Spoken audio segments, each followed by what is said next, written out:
besar sangat, tak kecil sangat, sedang-sedang je. Tapi nak dia punya ruangan selesa untuk orang yang ramai. Okey, dan dia punya ruangan bilik pun banyak. So ini adalah salah satu rumahnya. Okey, rumah ni dia punya keluasan adalah 1095 square feet dan mempunyai 5 bilik tidur dan juga 3 bilik. Macam mana dia punya keluasan 1095 square feet ni boleh dapat ruangan 5 bilik? Okey, jangan risau sebab yang ni kita punya bahagian ruangan untuk family area dan juga kitchen area bahagian di sana. Okey, ni masih selesa lagi, dia tak besar sangat, dia tak kecil sangat. Jadi yang sahaja sesuai untuk family yang ramai lah.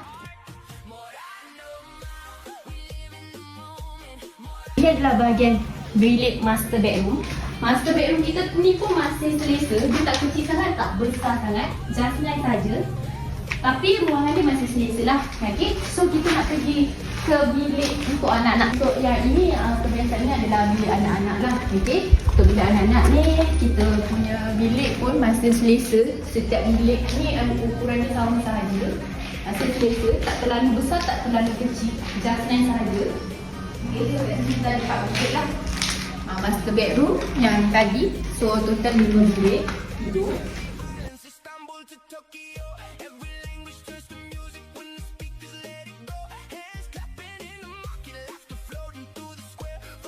So yang ini adalah bilik air. Kita ada bilik air.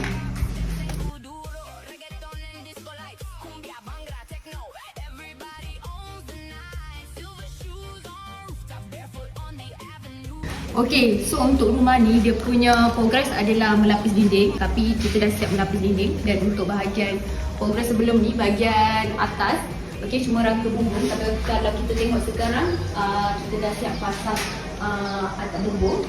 Okey, so untuk anda yang tengah cari keluasan rumah dia tak terlalu besar sangat, tak terlalu kecil, just nice macam ni, nak ruangan macam ni, okey, boleh cari Ruang Construction. Dan jangan lupa nantikan kita punya next video, okey, di site lain ataupun video untuk rumah ni juga.